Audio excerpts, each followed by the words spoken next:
What I'm going to do is do introductions and then ask a few questions of our pros, and then it's going to be open to some of the press that are here, or even you guys, to ask a couple of questions. Well, let's fast forward now from the high school days of volunteering to you sitting on this panel as one of our professionals. Obviously, a lot of pros I talk to dream some big things in their lives, which is why they're sitting where they're sitting. Was that a dream of yours to become a professional one day back then? I was thinking, maybe I could do it one day. In college, I ran at University of New Hampshire, and I spent one season cycling. But the thing with me, I was always timid about the water. I didn't learn how to swim until 2 years ago. So I just learned how to swim. So I'm usually one of the last pros out of the water, and then I try to play catch up throughout the race. And now that I'm living the dream, I'm enjoying it. I've been doing a lot of traveling and racing, and love it. In Hawaii, you thrilled us with the type of run you had. You chased people down. Do you think that gives you incentive when you get off the bike? You say, okay, I'm in 7th place. Now I'm going to go get 7 guys. I mean, is that how you look at it, or? Definitely. I'm really motivated when I get off the bike because it's my least favorite leg. So, as far as I'm concerned, it's a new race. Once I start the run, that's the start of the race. And it's not the way I necessarily want it to be, but that's the way it has been in Hawaii the last few years. And so I get off and just start running, and I'm really motivated when you start catching guys, and it happens really fast in Hawaii. Surprisingly, they all come back really quick. If they're not running well, they're running pretty slow in the heat. And I love the heat. Been down in New Jersey, for like the last 5 weeks, and it's been in the 90s nearly every day. So I've been enjoying the heat and the humidity. You had to have some interesting conversations with yourself saying, okay, I know I can get out of the water, but now I've got to become proficient, and much more than proficient, on the bike and the run. How did you look at those two? Did you say, I'm going to spend more time on the bike right now, or I better get my running going? How did you work both those into your repertoire to be as good as your swimming? Yeah, so I grew up as a swimmer. I started when I was 5, and then I made the transition into triathlon when I was 26. So I hadn't done a single race up until 26 in terms of triathlon, and I used all the years that I had been training with my swimming, and I took that same mentality into my cycling and into my running.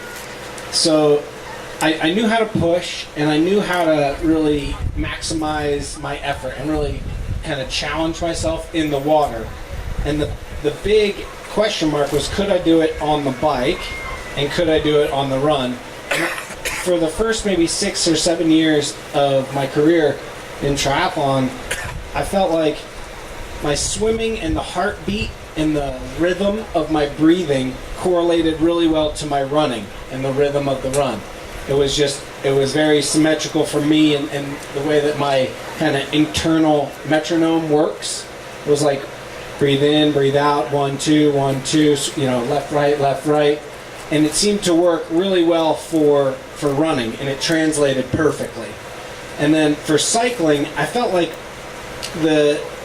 because it wasn't, I felt like I was just pushing down with that same rhythm, instead of having it be more cyclical and more, you still need a rhythm with it, but you don't want to go push hard with the downstroke every time. You want to make the pedal stroke smooth. So that definitely took a lot more time to hone into the rhythm of my breathing, and the rhythm that I'd been honing all my life with swimming, where it was just like exhale, inhale, right, push. With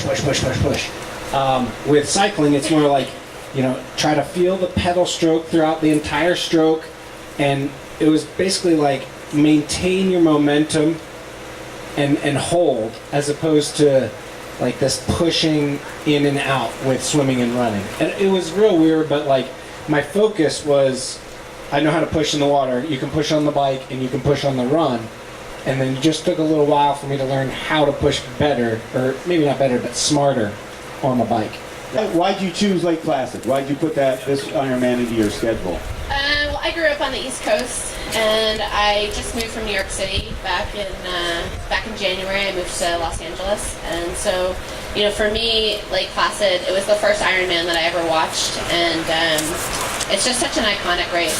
I mean, it's an amazing venue, and I think for family and friends that are coming to watch, there's just so much to do around. So it's really ideal from my perspective, and it's great because a lot of my friends and family were able to come up and watch. And doing an Ironman, half the battle is getting the support from the volunteers and from your friends and from other athletes. And when you can have a great support network with you, it makes a big difference. And coming to a place like this where I can have so many people around that are going to be able to give me support, it's a big deal for me. Because they're so close by. Yeah.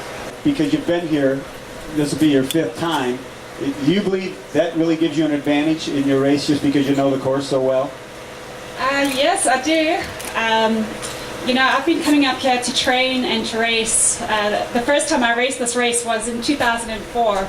So that's a lot of experience on the course. I know every single part of this course.